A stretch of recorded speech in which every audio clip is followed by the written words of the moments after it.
Hello students, welcome to the channel rudimental chemistry. इस video में हम लोग पढ़ने वाले हैं प्रथम कोटि की अभिक्रिया के अर्धायु काल की गणना कैसे करें और प्रथम कोटि की अभिक्रिया के अभिलाक्षणिक गुण क्या होते हैं, कैरेक्टरिस्टिक्स क्या होता है। मीन्स अगर हमको कोई वैल्यू दी हुई है तो हम कैसे जानेंगे कि यह प्रथम कोटि की अभिक्रिया है या नहीं है। ज़्यादा समय ना लेते हुए जल्दी से शुरू करते हैं प्रथम कोटि की अभिक्रिया। पिछले वाले वीडियो में आप लोगों को प्रथम कोटि की अभिक्रिया के लिए ये 3 इक्वेशंस कैसे निकाले गए हैं ये बताया गया है। अब हम ये देखते हैं कि प्रथम कोटि की अभिक्रिया के कुछ महत्वपूर्ण कैरेक्टरिस्टिक्स क्या होते हैं। कोई भी अभिक्रिया यदि प्रथम कोटि की है तो उसे कम से कम या तो ये वाला समीकरण या ये समीकरण या ये समीकरण तीनों में से कोई एक समीकरण को उसे फॉलो करना चाहिए और इसे हम टेस्ट कर सकते हैं। कई सारे मेथड हैं इसके लिए। जैसे पहली जो इसके लिए विधि है उसमें हमको क्या करना है कि कोई भी रिएक्शन को एक नोन कंसंट्रेशन यानी कि ज्ञात सांद्रता A या फिर A0 से शुरू करना है और उसके बाद फिर टाइम के इंटरवल में कुछ इंटरवल 5 मिनट्स 10 मिनट्स या कुछ सेकंड्स जैसा भी अभिक्रिया है उसके हिसाब से लेने के बाद उसके कॉन्सेंट्रेशन में कितना चेंज हुआ यानी कि A-X या फिर A0, इन दोनों में से कोई एक को कैलकुलेट करना है। तो सांद्रता में परिवर्तन हम कैलकुलेट कर सकते हैं और ये वैल्यू को इन इक्वेशंस में आइदर इसमें या इसमें पुट ऑन करके k की वैल्यू निकाल सकते हैं। यदि k की वैल्यू नियर अबाउट कांस्टेंट आती है तो इसका अर्थ ये हुआ कि वह अभिक्रिया प्रथम कोटि की अभिक्रिया है। पहले भी मैंने एक्सप्लेन करते समय अपने स्टूडेंट्स को ये कहा कि हम अभिक्रिया की कोटि को समीकरण को देख के नहीं बता सकते, उसके लिए हमें प्रयोग करना होता है। तो हम प्रयोग क्या कर सकते हैं, हम समय देख सकते हैं, टाइम इंटरवल, प्रारंभिक सांद्रता देख सकते हैं और आफ्टर टाइम t ये आपको बार बार रीडिंग लेनी पड़ती है और बार बार आपको इस k की वैल्यू निकालनी पड़ती है। 5 मिनट बाद, 10 मिनट बाद, 15, 20, 25, 30 ऐसे टाइम इंटरवल लेके। यदि आपको k की वैल्यू कांस्टेंट मिल रही है, चेंज नहीं हो रहा है, इसका मतलब ये है कि अभिक्रिया प्रथम कोटि की है। तो ये तो पहला मेथड हो गया। सेकेंडली हम क्या कर सकते हैं, ग्राफ प्लॉट कर सकते हैं। तो ग्राफ प्लॉट कैसे कर सकते हैं, जो ये इक्वेशन है हम इस इक्वेशन को थोड़ा सा चेंज कर लेते हैं। ये सेकंड वाले इक्वेशन को ये 2.303 को पक्षांतर कर लेते हैं, k/2.303, ठीक है, और t को भी इससे मल्टीप्लाई कर लीजिए, इज इक्वल टू आ जाएगा log A0/A, ठीक है। या फिर ये इसको हम थोड़ा सा और एक्सटेंडेड फॉर्म में लिखेंगे तो ये आ जाएगा log A0 minus log A। जो हर में रहता है उसे हम माइनस में लेते हैं और अंश वाले को प्लस में। तो अब इसके बाद हमको इसको पक्षांतर करके log A की वैल्यू निकाल लेनी है। तो यहाँ पे मैं इसको लिख देती हूँ, यह आ जाएगा log A is equal to k 2.303 t plus log A0। यहाँ पे कुछ भी नहीं किया है, सिर्फ पक्षांतर किया है। ये माइनस, ये पक्षांतर करने पर ये जो माइनस log A है वो प्लस में हो गया।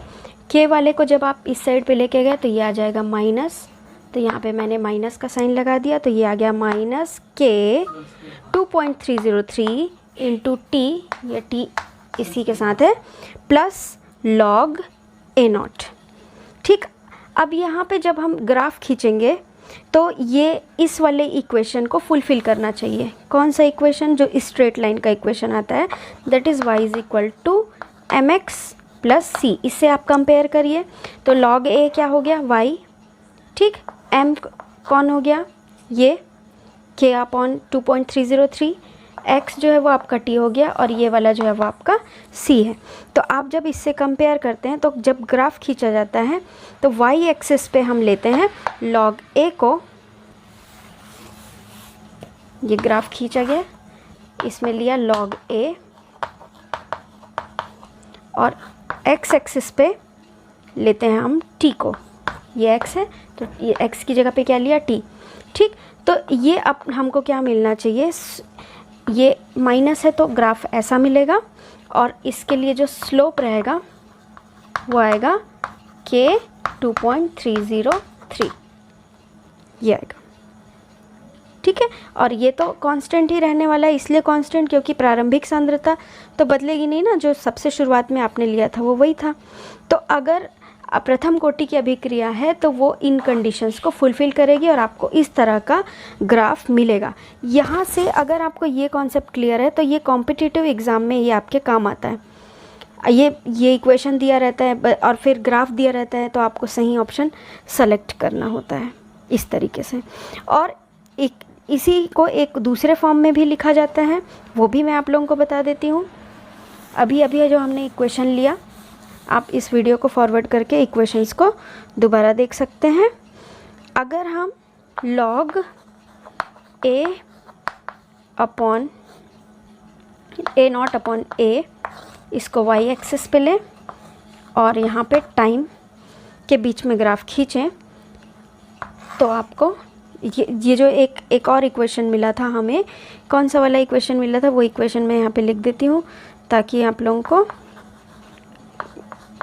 कन्फ्यूजन ना हो। इस वाले इक्वेशन के लिए मैं ये ग्राफ खींच रही हूँ, इज़ इक्वल टू था k 2.303 t। ठीक है, ये वाले इक्वेशन के लिए आप वीडियो को पीछे फॉरवर्ड करके देखिएगा, आपको ये वाला इक्वेशन मिल जाएगा जो शुरू में लिखा है, उसी को रीअरेंज करने से आएगा। तो यहाँ पर जब हम इसको y एक्सिस पे ले रहे हैं, टाइम को इस पे ले रहे हैं, तो यहाँ पे आप देखिए स्लोप यहाँ पे पॉजिटिव है, तो ये आपको इस तरीके से मिलेगा और ये आएगा slope is equal to k upon 2.303। एक ही इक्वेशन के अलग अलग रूप हैं यहाँ पर। ठीक है, तो ये जो मैंने पहले आप लोगों को 3 इक्वेशन सबसे शुरू में लिखा था, कौन कौन से 3 इक्वेशन मैं एक बार यहाँ पे दोबारा से लिख देती हूँ। k is equal to 2.303 divided by t log a upon a minus X, ये फर्स्ट लिखा था। सेकंड लिखा था k is equal to 2.303 divided by t log active mass of a0 divided by active mass of a, और third लिखा था a is equal to a0 e to the power minus kt। तो जो मैंने अभी last वाला जो graph plot किया, ठीक है, उसमें हमने क्या किया है, पॉजिटिव लिया, ये इसी इक्वेशन को लिया हुआ है। ठीक है, यही वाले इक्वेशन को लिया है, क्या किया, इसी को ही चेंज किया, जो सबसे आखिरी में अभी ग्राफ खींचे हम, जिसमें आपको ऐसे ग्राफ मिल रहा था, ये वाला किसके बीच प्लॉट किया था, ये और ये, इसी इक्वेशन को व्यवस्थित किया। कैसे व्यवस्थित किया, k t upon 2.303 is equal to log a0 upon a। तो y एक्सिस पे ये लिया और x एक्सिस पे t लिया, तो जो स्लोप है वो आपको k अपॉन 2.303 पॉजिटिव में मिलेगा, ऐसा। ठीक, आप लोगों को कन्फ्यूजन ना हो करके मैंने ये वाला दोबारा लिया है यहाँ पे, तो ये कॉम्पिटिटिव एग्ज़ाम में भी काम आता है। अब यहाँ पे हम अर्धायुकाल हाफ लाइफ पीरियड भी देख लेते हैं। तो अर्धायुकाल वह समय होता है जिसमें क्रियाकारक की प्रारंभिक सांद्रता का आधा रह जाता है। तो अर्धायुकाल के लिए टी हो जाता है टी हाफ, इसे टी हाफ से दर्शाते हैं। वह समय जिसमें अभिक्रिया आधी पूर्ण हो चुकी है, आधा पहुंच चुका है, उसे हम अर्धायुकाल कहते हैं। और a माइनस एक्स जो है वो हो जाता है a/2 के बराबर। ठीक है, तो यहाँ पर हमको वैल्यू पुट ऑन करनी है। अर्धायुकाल निकाल रहे हैं तो t को आप पक्षांतर कर दीजिए और लिख दीजिए t हाफ 2.303, ये आ जाएगा k और यहाँ पर हो जाएगा log a upon a/2। a/2 क्यों लिया? क्योंकि अर्धायु काल आप ले रहे हैं, तो a और a कैंसिल हो जाएगा। ये आ जाएगा t½ is equal to 2.303 k log 2। अब यहाँ पर 2 का log निकाल लेते हैं और ये आ जाएगा t½ is equal to 2.303 into यहाँ पर आप 2 का ले लीजिए 0.3010 डिवाइडेड बाई k। तो ये वैल्यू हो जाती है 0.693 डिवाइडेड बाई k t½ ये फिक्स रहता है। अगर आपको k की वैल्यू पता है तो प्रथम कोटि की अभिक्रिया के लिए आप इसकी वैल्यूज़ निकाल सकते हैं, t½ की वैल्यू, ठीक है।